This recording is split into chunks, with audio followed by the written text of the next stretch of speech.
Brothers, today we have a bit of a spicy match coming your way.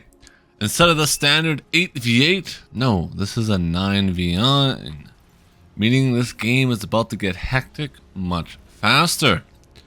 So let's introduce both our teams. On the blue team, we'll have Jagomu, the top rank OS player, going to be sitting in the economic position.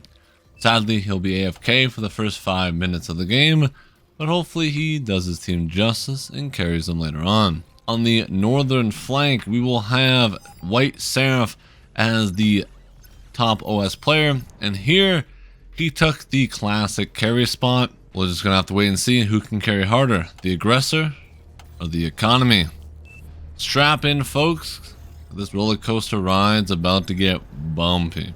The game is opening as standard. Ticks are flying out of the gates and looking to do some early game damage. They're like cockroaches, hard to kill and just plain out annoying. As we seem to be having a bit of a brawl here. Both teams though are scared to overcommit. Why? Because if you lose your early game scouts, you could easily lose map control, allowing the enemy to push through a flank like this, or maybe even down along this corridor.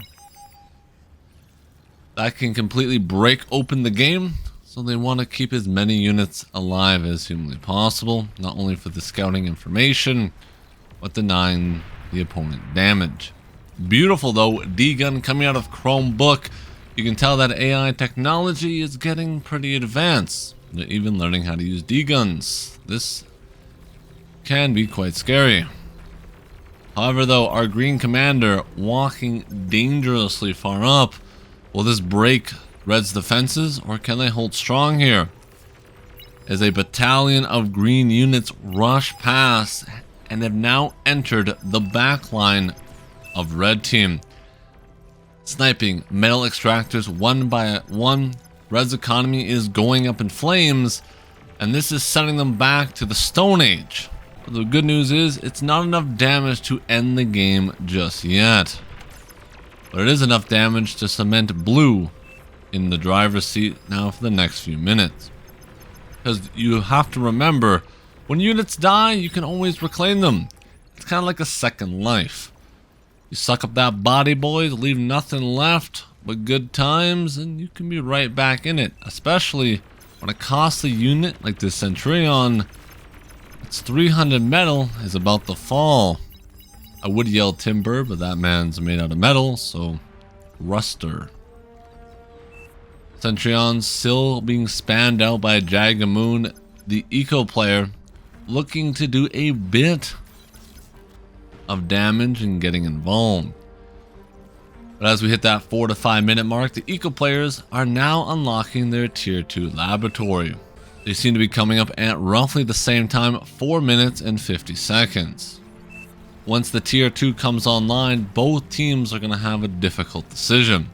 Do they build units and push for the victory, or play slow and play for that big economy that can generally decide games, especially if you lack the early game damage?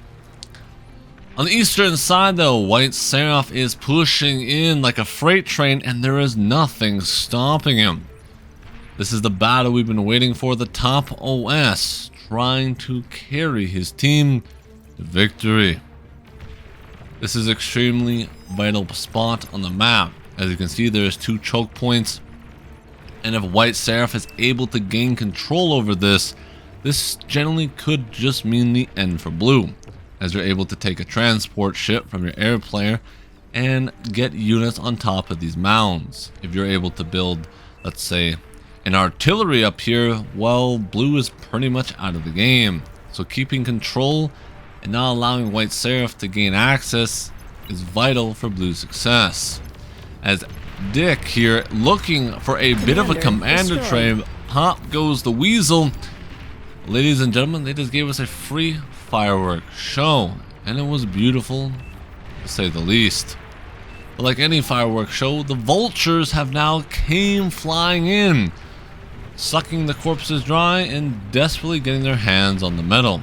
And it seems to be red is at the buffet much faster than blue. This could spell disaster especially if they're able to turn this into either a more economy or a bigger army. As the middle of the map slowly fizzles out, as blue is now able to take control once again.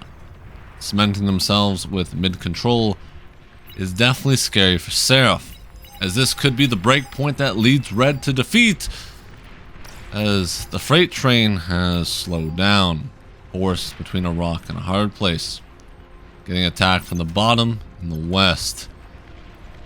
As you've learned in war, you never want to fight a war on two fronts, and right now Seraph, he seems to be doing just that. And he's moments away from collapsing. And if Seraph collapses, that not only eliminates Red's advantage that they've been gaining on the eastern flank, but it also takes out their best player, which is an absolute travesty. A bit of a run by back in Red's base though, turning him into a forward graveyard, and now his economy is in shambles, just like his hopes and dreams were from winning this game. If we quickly zoom out and now check on the west side, as we've been giving this no love, you'll notice the Great Wall of Bar has been resurrected. Artillery shelling from either side looks to be the trench warfare, and turning this map into a no man's land. Not much ground will be gained here for the moment being, as only tier 2 can really break a stalemate like this. Speaking of tier 2, the Hounds have entered the fray, and they're here to wreak havoc across the land. Commander destroyed.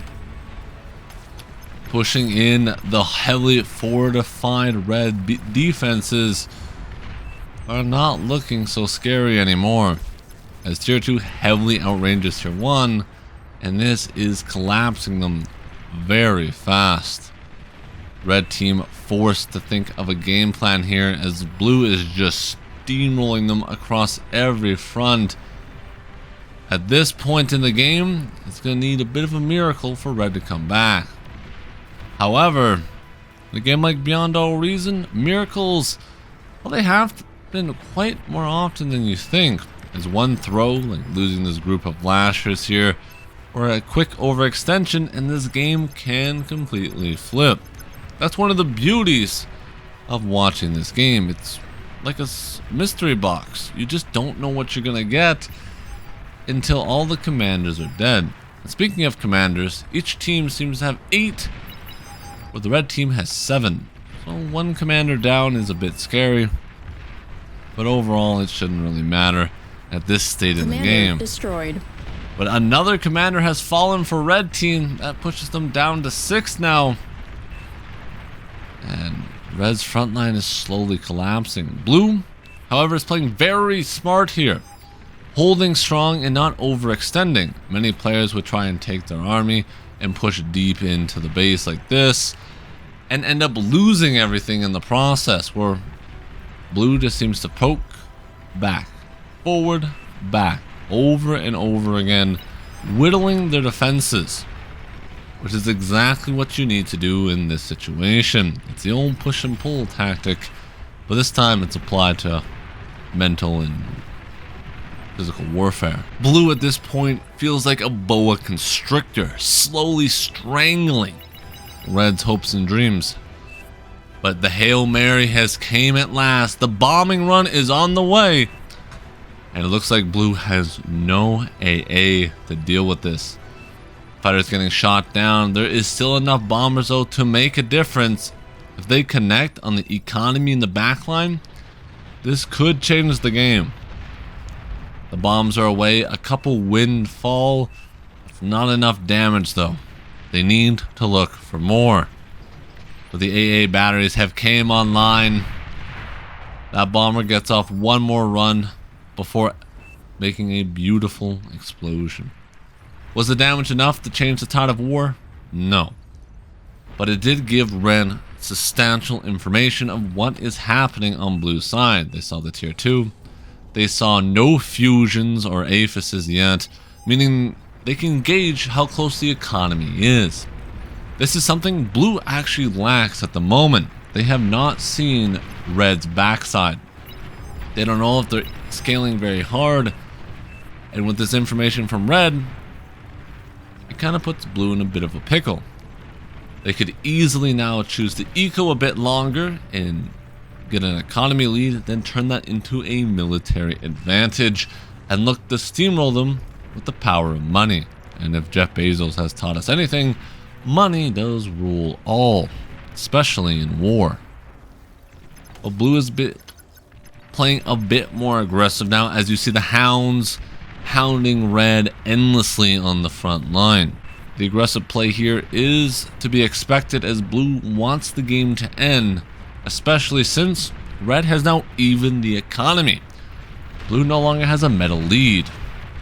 Translation: the longer the game goes on at this point, the tide could switch in red's favor. But purple does not want that to happen, as his run by of gremlins here is looking to commit a bit of a crime. That crime being home invasion, as he's destroying every mech, every wind turbine in sight, and annihilating the backline. The winds continue to go up in a firework. You just cannot allow this to happen at this point in the game. Red was coming from behind to make one of the glorious comebacks, and purple, the lowest OS player on blue team, makes a clutch play and once again cements the economy in blue's favor. If we zoom out and check the west flank, you'll now see Diggus shoving his way through orange's defenses. Not a good computer. He might need a better computer, as his base is no longer there. But purple's not done yet with the attack. Destroyed. Looking to devastate yellow. The front line is collapsing on every side. They just can't stand the relentless aggression now from blue. They're looking to finally put the nail in the coffin and end the match here and now, as they don't want to take any more chances, with red having a lucky scale up, their teammate throwing the match.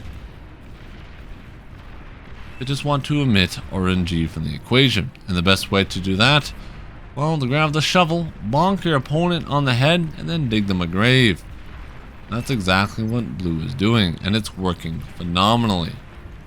The thugs and the hounds are closing in, trying to snipe down the beamers, which is phenomenal, by the way, with dealing with tier 1. These things melt them down into literally scrap metal. But with the tier 2 back into tier 1 here, those base defenses don't stand a chance, and they fall momentarily. Orange, or red team should I say, trying to think of a way out of this, and the noose is slightly tightening more and more as each second passes. But brown has a bit of a dark horse. He's spamming a line of sprinters, praying to God, to robot Jesus, that these things can make a breakthrough and hopefully get to the blue team economy. But before that happens, red throws in the towel. That's going to be GG. Like and subscribe if you did enjoy the video.